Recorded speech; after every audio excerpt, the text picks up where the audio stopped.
Hello friends, मैं आयुष, मैं आप सबका इस ज्ञान गंगा यूट्यूब चैनल में स्वागत करता हूं। देखिए, आज का टॉपिक है आपके सामने लैंड रिसोर्सेस एंड एग्रीकल्चर। इसका मतलब भू संसाधन और कृषि। काफ़ी इंटरेस्टिंग टॉपिक है और काफ़ी इंपॉर्टेंट टॉपिक है। आइदर प्री हो और मेंस हो, भारत का कोई भी एग्जाम अगर आप दे रहे होंगे, ठीक ठाक फैक्चुअल भी मिलेगा और कंसेप्चुअल भी मिलेगा। अगर आप मेरे साथ पढ़ रहे हैं तो एक बेनिफिट क्या होने वाला है आपको कि जो भी चीज़ें आप पढ़ेंगे यहाँ, जो भी सरकार की योजनाएं होगी वो मैं आपको बताता चलूँगा। जो भी वर्तमान में पॉलिसी आ रही होगी वो भी मैं आपको बताता चलूँगा। साथ साथ बजट में क्या प्रावधान किया गया, इकोनॉमिक सर्वे में क्या प्रावधान किया गया, मैं कोशिश करूंगा कोटेशन करने का। साथ साथ जो भी मिनिमम सपोर्ट प्राइस, न्यूनतम समर्थन मूल्य में बढ़ रहा है, घट रहा है, क्या क्या नई योजनाएं आ रही है, किस तरह से एग्रीकल्चर को रिफॉर्म करने की बात की जा रही है, ये सारी चीज़ों का जवाब आपको मैं देता चलूँगा, इसी टॉपिक के साथ मर्ज कराता चलूँगा। ऐसे में प्री हो या मेंस, आप दोनों एग्जाम के लिए बहुत शानदार तरीके से प्रिपेयर हो जाओगे। तो मैं उम्मीद करता हूँ कि आप इस चैनल पे बने रहेंगे। चलिए देखते हैं, टॉपिक की शुरुआत करते हैं। तो देखिए, पहला टॉपिक जो है आपके सामने वो है भूमि संसाधन और कृषि, अर्थात लैंड रिफॉर्म एंड एग्रीकल्चर। भूमि संसाधन में आपको बेसिकली पढ़ना क्या है कि भूमि पर जो संसाधन है उसका इस्तेमाल मानव के द्वारा किस तरह से किया जाता है। दूसरी बात देखेंगे कि भारत के स्तर पर भारत एक कृषि प्रधान देश सदियों से बोला जा रहा है, और ऐसे में भारत की जो एग्रीकल्चर की स्थिति वर्तमान में है वो मात्र जीडीपी का 17% में सिमट गया है। तो आपको भी लगता होगा या लगना भी चाहिए कि आखिर ऐसा क्या रिफॉर्म नहीं किया गया जिसके कारण जीडीपी नहीं बढ़ रहा है। तो इस पूरे चैप्टर को पढ़ने के बाद मैं आपको जरूर बताऊंगा जीडीपी में किस तरह से एग्रीकल्चर का परसेंटेज को बढ़ाया जाए। तो देखिए, पहली बात क्या बोल रहा हूँ मैं, पृथ्वी पर 70% जल है, ठीक है, और देखेंगे 30% स्थल है, मतलब जलीय भाग और स्थलीय भाग। तो आपको एक बार पहले भी बताया था कि जलीय भाग देखेंगे तो बेसिकली जो 5 महासागर हैं विश्व के स्तर पे, सागर, ठीक है। तो देखिए 5 महासागर कौन कौन है, प्रशांत महासागर, अटलांटिक महासागर, इंडियन ओशियन, साउदर्न ओशियन और आर्कटिक ओशियन। तो आप कैसे याद रखेंगे, ये पैसा बोल के, ठीक है। और इसी ऑर्डर में सबसे बड़ा ये है, फिर ये छोटा है, फिर ये छोटा है, फिर ये छोटा है, इसी ऑर्डर में चलिए अरेंज भी है। दूसरी बात देखिएगा, स्थलीय भाग तो लगभग ये मिलेगा 30%, एग्जैक्ट देखेंगे तो ये 29 होगा, और ये एग्जैक्ट देखेंगे तो 71 के आसपास होगा। वहीं अगर स्थलीय भाग में बात करूं तो मानव समेत सारे मानव की गतिविधियां स्थलीय स्तर पर ज़्यादा होता है, क्योंकि मानव एक स्थलीय क्षेत्र में आवास करने वाला प्राणी है। तो एक बात समझिए, स्थल पे क्या क्या चीज़ें हो रही है, आप समझिए इस बात को। स्थल पे देखेंगे तो आपको देखेंगे सड़क, आवास, इमारतें, स्कूल, ये सारे मानव के द्वारा निर्मित किया गया है। वहीं चारागाह और कुछ फसल का क्षेत्र मानव के द्वारा बनाया जाता है, ऐसे वो प्राकृतिक रूप से भी होता है। लेकिन पृथ्वी पर इसके अलावा देखेंगे तो समुद्र भी है, कुछ नदियां हैं, वृक्ष, वनस्पति, तो ये तो प्राकृतिक देन है, ये प्राकृतिक देन है, ये प्राकृतिक देन है। लेकिन कुछ नदियां हैं जो मानव के द्वारा बनाया गया है, लेकिन ज़्यादातर क्या देखेंगे, नेचुरल, ठीक है। तो अगर पृथ्वी को अगर आप देखना चाहेंगे तो इसमें जो बंटवारा किया हुआ है, कुछ क्षेत्रों में देखेंगे एग्रीकल्चर होता है, कुछ क्षेत्रों में आप देखेंगे बंजर भूमि होता है, कुछ क्षेत्रों में देखेंगे जंगल क्षेत्र है अर्थात वन का क्षेत्र है, कुछ क्षेत्रों में देखेंगे नीवल बोया गया क्षेत्र कि नेट कितना एग्रीकल्चर किया जा रहा है, कुछ क्षेत्रों में देखेंगे चारागाह का क्षेत्र कितना है, कुछ बंजर का क्षेत्र कितना है, कुछ प्रति भूमि कितना है। ये सारी बातों को आप पढ़ेंगे। ये पूरा आज पढ़ने के बाद निचोड़ यही है कि जब पृथ्वी है तो पृथ्वी का कितने प्रतिशत में क्या क्या चीज़ें हो रही है। बेसिकली देखेंगे एग्रीकल्चर के लिए कितना क्षेत्र आता है, प्रति भूमि कितना है, वन के लिए कितना भूमि है, बंजर भूमि कितना है, चारागाह के लिए कितना है, और नीवल बोया गया क्षेत्र कितना है। ये सारी चीज़ों का जवाब मैं अभी आपको देने की कोशिश करता हूँ। तो एक एक करके देखिए। सबसे पहला बोल रहा है कि भूमि उपयोग का वर्गीकरण, किस तरह से उसका वर्गीकरण किया गया है, और ये करने वाला है भू राजस्व विभाग, ठीक है। तो इसमें समझिए, पहले पॉइंट मैंने क्या लिया कि वनों के अधीन का क्षेत्र। तो वनों का अधीन का क्षेत्र आपके सामने होगा फॉरेस्ट एरिया। देखे होंगे भारत में वनों का क्षेत्र अभी लगभग आता होगा 24%, हालांकि आइडियल टोटल होता है 33%, लेकिन अभी भी भारत बहुत ज़्यादा पीछे है। कोई राज्य की देखेंगे तो बहुत ज़्यादा, जैसे बिहार मात्र 7%। इसका मतलब समझ रहे हैं, बहुत ज़्यादा रिफॉर्म करने की आवश्यकता है, बहुत ज़्यादा प्लांटेशन करने की ज़रूरत है। अगली दूसरी पॉइंट क्या है गैर कृषि कार्यों में प्रयुक्त भूमि। तो गैर कृषि कार्यों में इसका मतलब जो कृषि काम में नहीं यूज हो रहा है वैसी भूमि। तो आप बस्ती चैप्टर मेरे साथ पढ़े थे, उसमें मैं आपको बताया था कि जो बस्ती है तो उसमें कहाँ कृषि तो नहीं हो रही उस क्षेत्र में। जहाँ पे इंफ्रास्ट्रक्चर का डेवलपमेंट हो गया वहाँ तो एग्रीकल्चर नहीं हो रही। जहाँ पे मंडी है या बड़े बड़े शॉप्स हैं वहाँ तो एग्रीकल्चर नहीं हो रही। इसी वजह से ये गैर कृषि योग्य भूमि कहलाता है। बस्ती में भी आप देखेंगे दो तरफ से आपको बताया था, नगरीय बस्ती और ग्रामीण बस्ती, ठीक है। तो ये सारी डिवीजन किया हुआ है, आप चीज़ों को ध्यान से देखेंगे, याद रहेगा। रोड और रेल इसमें इंफ्रास्ट्रक्चर में आ जाएगा। अगली बात अगर देखेंगे तो बंजर या व्यर्थ भूमि। तो बंजर या व्यर्थ भूमि कहने का मतलब ऐसा क्षेत्र जहाँ पे एग्रीकल्चर एक्टिविटीज नहीं हो रही होगी, ठीक है। तो कौन कौन सा ऐसा क्षेत्र होगा जहाँ पे एग्रीकल्चर एक्टिविटी नहीं हो रही होगी? तो देखिए, तो बंजर भूमि किसको बोलेंगे? जहाँ पे कृषि नहीं हो रहा होगा। दूसरी बात, जहाँ मरुस्थलीय भाग ज़्यादा होगा। तीसरी बात, जो पहाड़ी क्षेत्र होगा। आपको बताया था पहले भी कि पहाड़ी क्षेत्र में एग्रीकल्चर की स्थिति देखने को नहीं मिलती। रीजन, पहाड़ी क्षेत्र में मृदा नहीं होता और हर एक मृदा में एग्रीकल्चर पॉसिबल नहीं है। मैं आपको जब मृदा पढ़ाऊंगा, सॉइल पढ़ाऊंगा तो काफ़ी डिटेल से इन बातों के बारे में मैं आपसे बात जरूर करूंगा। अगली चीज़ देखिए, चारागाह क्षेत्र। चारागाह क्षेत्र कौन होगा और चारागाह क्षेत्र क्यों इंपॉर्टेंट है? देखिए, साझा संपत्ति संसाधन भी इस चारागाह क्षेत्र को कहते हैं। दूसरी बात, ग्राम पंचायतों और सरकार के स्वामित्व की भूमि मानी जाती है चारागाह का क्षेत्र। बेसिकली आप गांव में देखते होंगे जो पशु लोग लेकर चले जाते हैं, एक झुंड में पशुओं का झुंड होता है और वो जो क्षेत्र में अपना चारा ग्रहण करते हैं तो वो क्षेत्र कहलाएगा चारागाह क्षेत्र। नेक्स्ट देखिए, विविध तरु फसलों व उपवनों के अंतर्गत का क्षेत्र। ये भी आपको जरूर याद रखना चाहिए। इसे बोए गए क्षेत्र में शामिल नहीं किया जाता है। इसका मतलब जो बोया जाता है उसमें शामिल इसको नहीं किया जाता। दूसरी बात, जब नहीं बोया गया है इसका मतलब ये इस क्षेत्र में हो क्या रहा है? तो यहाँ पे देखिए उद्यान लगाया जाएगा या फलदार वृक्ष लगाए जाएंगे। बेसिकली आप लोग सुने होंगे गार्डन वगैरह, तो जो गार्डन्स होते हैं उसके लिए ये यूज होता है। नेक्स्ट, इस प्रकार की अधिकतर भूमि निजी स्वामित्व की होती है, प्राइवेट लोगों की होती है, किसी खास व्यक्ति की होती है, गवर्नमेंट की नहीं होती। अगली बात देखिए, कृषि योग्य प्रतिभूमि। इसमें क्या पढ़ना है आपको? कृषि योग्य प्रतिभूमि बोल रहा है, इसका मतलब वो परमानेंट प्रति नहीं है, कुछ समय के लिए है, ठीक है। क्योंकि यहाँ पे एक शब्द इन्होंने जोड़ दिया, कृषि योग्य प्रतिभूमि। तो देखिए 5 साल या 5 साल से अधिक समय तक प्रति जो भूमि रह जाती है उसी को बोलते हैं कृषि योग्य प्रतिभूमि। नेक्स्ट, तकनीकी सुधार से कृषि योग्य बनाया जा सकता है इस भूमि को।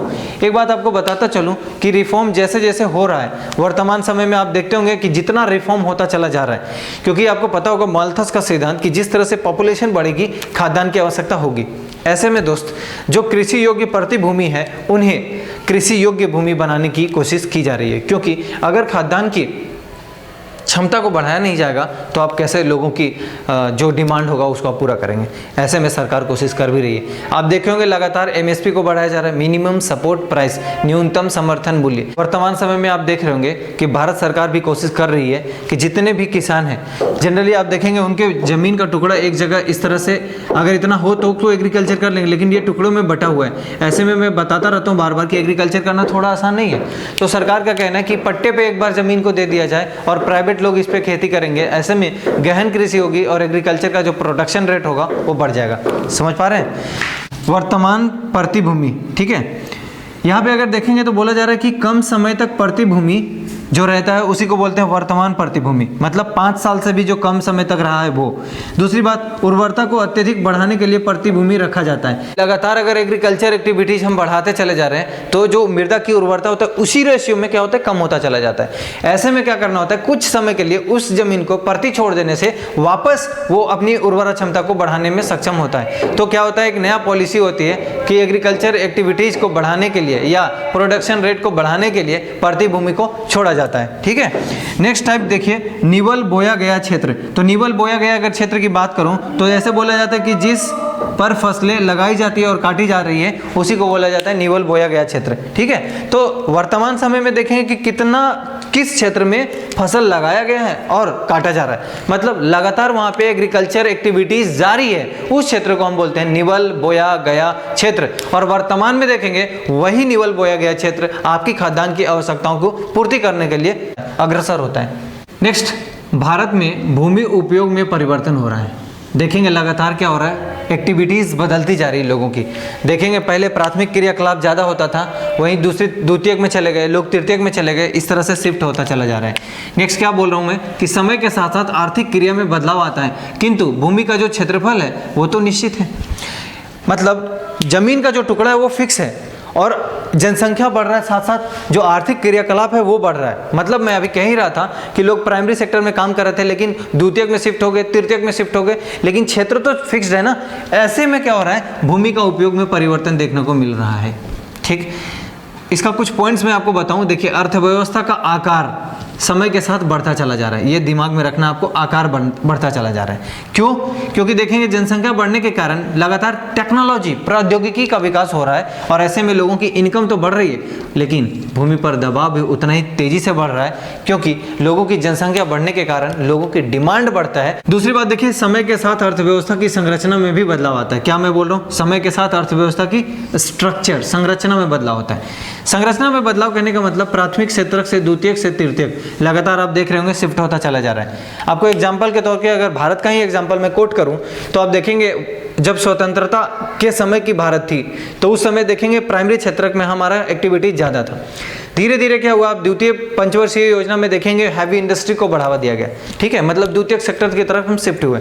वर्तमान समय में देखेंगे तो ठीक ठाक मात्रा में तृतीय सेक्टर की तरफ हम शिफ्ट हो रहे हैं, लेकिन गलती से या जाने अनजाने में जो पिछड़ता जा रहा है वो है प्राइमरी सेक्टर, और ये अच्छे इंडिकेशन नहीं हो सकता किसी भी मुल्क के लिए। ठीक, विकासशील देशों में तीव्र परिवर्तन हो रही है। मतलब विकासशील देश जो होता है, डेवलपिंग कंट्रीज, वहाँ पे देखेंगे लगातार तेजी से इन चीज़ों में परिवर्तन होता चला जा रहा है। जो डेवलप्ड कंट्रीज हो चुके हैं वो तो चेंजेस नहीं करते जनरली। ठीक है, तीसरी पॉइंट क्या है आपके सामने, समय के साथ कृषि निर्भरता कम होता चला जा रहा है। मतलब कृषि पर जो आश्रित लोग थे वो कम हो रहे हैं। क्यों? आपको प्लान बताया था, जब आपको प्रवास चैप्टर पढ़ा रहा था तब भी आपको ये बात बताया कि लोग माइग्रेंट हो जाते हैं, माइग्रेशन कर जाते हैं, प्रवास कर जाते हैं। ऐसे में जो गांव के स्तर पर लोग थे, प्राइमरी एक्टिविटीज में काम कर रहे थे, खेती गृहस्थी में शामिल थे, वो अब उद्योगों में शामिल हो गए और वो खेती जितनी उत्पादन होने की क्षमता है उस भूमि में उतनी नहीं हो रही। इसका मतलब वो एक ड्रॉबैक है।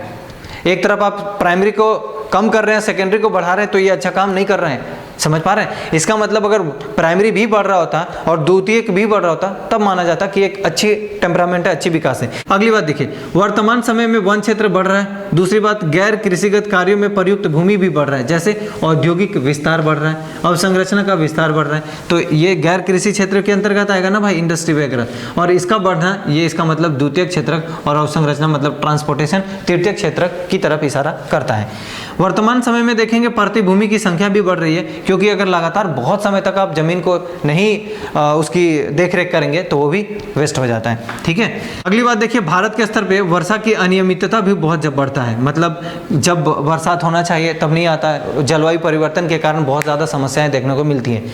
जलवायु परिवर्तन होने के कारण वर्षा की जब जरूरत होती तब होती नहीं, और जब जरूरत नहीं होती तब हो जाती। कई बार देखेंगे बाढ़ का आना, कई बार देखेंगे ओलावृष्टि का आना। ऐसे में जो फसल की उत्पादन क्षमता होती थी वो कम जा रही है। फसल चक्रण, ये भी देखिए, क्रॉपिंग पैटर्न को प्रॉपर रूप से अगर फॉलो किया जाए तो अच्छा माना जाता है।